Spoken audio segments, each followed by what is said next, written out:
Welcome into the CHGO Blackhawks Podcast presented by PointsBet. Use promo code CHGO when you sign up to get 2 risk-free bets up to $2,000. Happy Monday.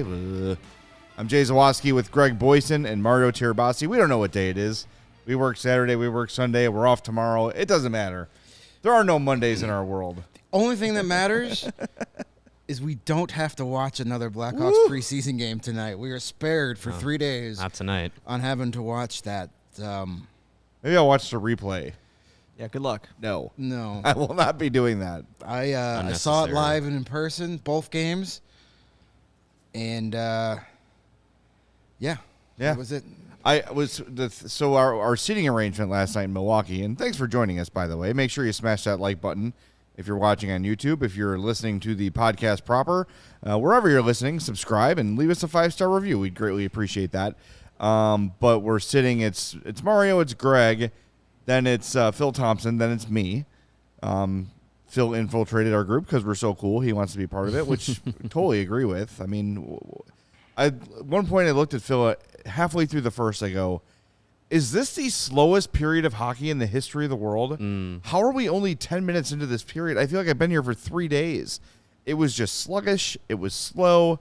I was very surprised to hear how pleased Luke Richardson was with the game afterwards. Yeah. Mm-hmm. And he sort of talked about, we put it on our CHGO_Blackhawks Twitter last night that, there were a lot of scoring chances that were just passed up on. Yep. Which we're going to get to here in a little bit. There is way too much deferring to Patrick Kane happening, and as many as some players don't want to admit it, we're all seeing it. Everyone's seeing it, and the head coach is seeing it too, and that's something that needs to be addressed before the regular season begins because, look, he can't do it all, and we'll get to it. But just in general, the game was slow. I'm gonna say boring. If not for the fired-up Milwaukee fans, that would have been a total slog. Yeah, it was not a – when Luke Richardson said that he was very – he was pleased with some of the takeaways that he could have from the game and, pleased with the way that they were playing more than they had played against the Red Wings the night before, I was very surprised to hear him say that because for me – viewing the game, seeing the way that the team was playing, to go 0 for 6 on the power play, allow a shorthanded goal, pass up on a two shorthanded goals. 2 shorthanded goals. Jesus. Oh, man. I already wiped the game from memory. To do that on special teams is very poor, even for the preseason. You don't want to allow that to happen. To have to wait until beyond the midway point of the third period to get to double digits in shots on goal, to the offensive opportunities that were passed up by some players that you want to see take those opportunities and make the most of them, missing the net. It just seemed like the team was just completely off, and it wasn't like the Wild were that much better. No, but it was just like the Blackhawks just looked just so off, and we talked about it. At the game, talked about it in the Hawks hits from last night's game as well. The only line producing anything offensively was the Athanasiou Domi Kane line, and they were the ones perpetrating the most deferring of offensive chances. So yeah, it was just an effort that did not reflect the moment of the preseason that the Blackhawks had, hosting this game in Milwaukee, having a great crowd behind them, and just absolutely putting out a stink fest on the ice. They had 6 power plays, 0 for 6, allowed 2 shorthanded goals. One of those power plays was a double minor that carried over 4 minutes, into the third period. They had 2 power plays. They had that final minute of that double minor in the third, start third, and then they had an additional third period power play. No shots on goal. They had 12 shots on goal in a game. In a game, you had 6 power plays. That's almost impossible. 12 shots on goal with 14 minutes of power play. And they only had about 4 or 5 of those shots on the power play. Most Right. of those shots came at 5-on-5 somehow. Yeah, there were some chances early in that game, but these guys were missing the net like, oh my God. There was just not even close. There It was looked just like so me much trying off. to shoot out there. There was just so much off about last night. And we'll get Yeah, into like it. you were in Wisconsin. That's off. Yeah, everything about yesterday was a little weird, but fun. Were good. But we could get in more of the nuts and bolts in the game, but just an overall, I think everybody who went to that game outside of the 60 minutes of whatever that was they had to sit through, it looked like everybody had a good time. The Wild fans had a good time. Sure, they had some stuff to cheer about. Yeah. They had the Milwaukee Bucks cheering section that I'm assuming that's their normal section they were sitting at. Mm-hmm. They sit behind what would be one of the basketball hoops, and they do all the fun basketball chants. And they got their thunder sticks. I'm sure they're there to distract free throw shooting. They were there and trying to do all of these different Hawks chants. Well, they were and- distracting the Hawks from shooting, probably. You know what?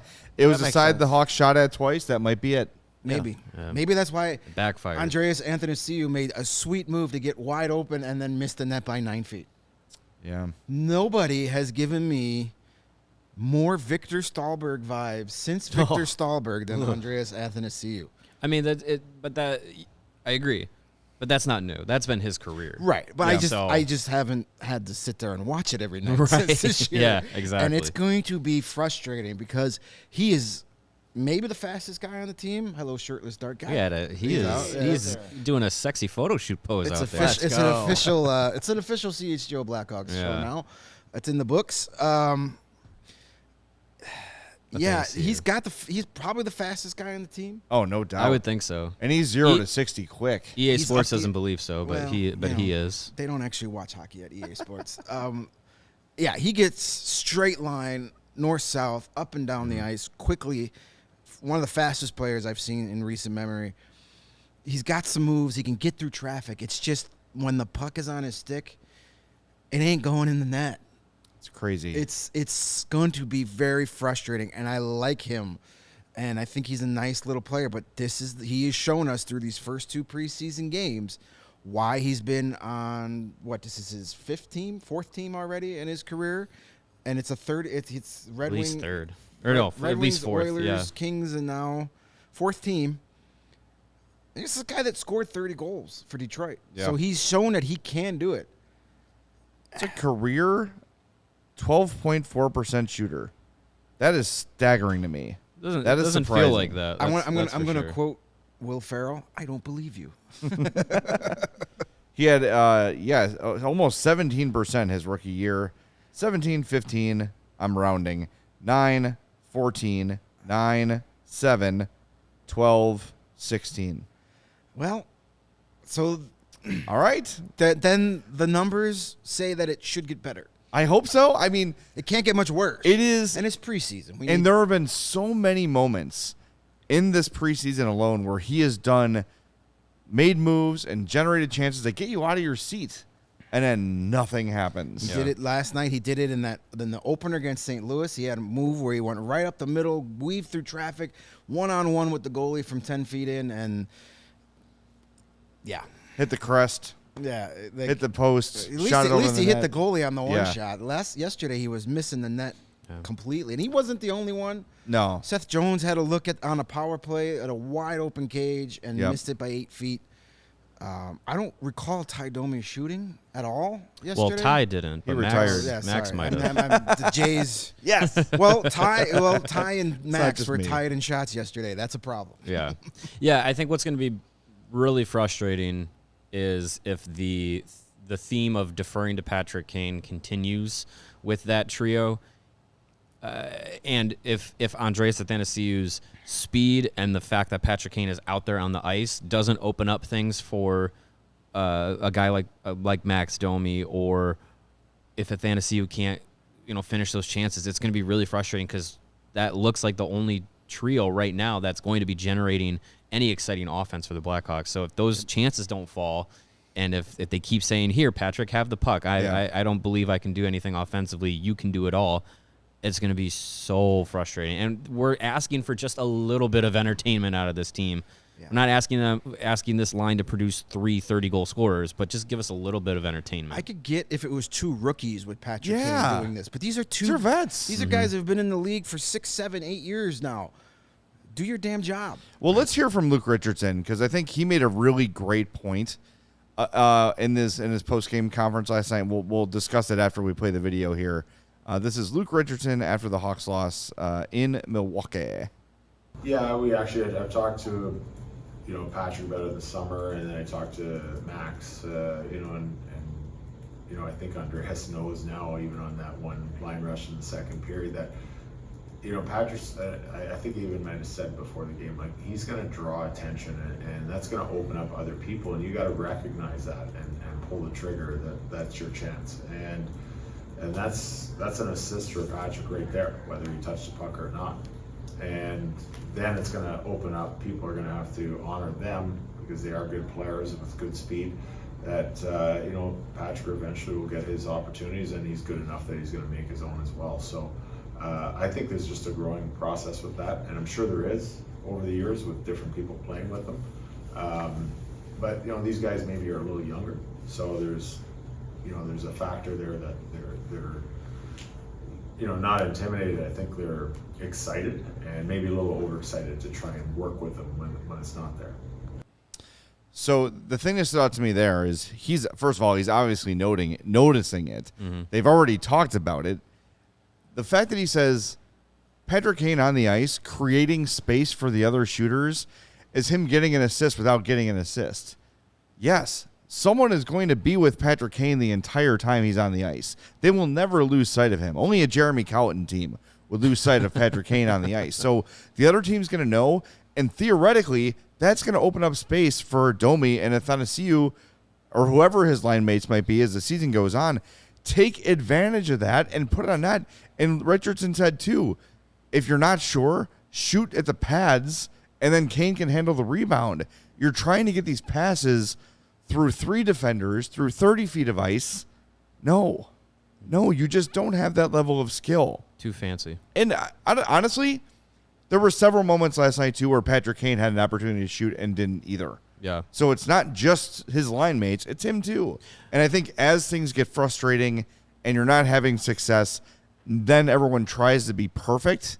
And then when that happens, you got no shot. Because then you're trying to globetrotter your way to success, and you're more of the Washington Generals than you are the Harlem Globetrotters. Well, if you think about some of the players that have played with Patrick Kane over the years and that have gone on to have a lot of success, one is Artemi Panarin. He played off of Kane so well. Yep. Now, granted, he's also a world-class hockey player, but we weren't exactly sure of that until we saw what he did in the NHL. He was lighting up the KHL and then came over here, played 2 seasons with Chicago with Patrick Kane, and was an absolute star and has gone on to continue that away from Patrick Kane. But that first year and a half that he played with Kane, so much was open for him, and he took advantage of it so well.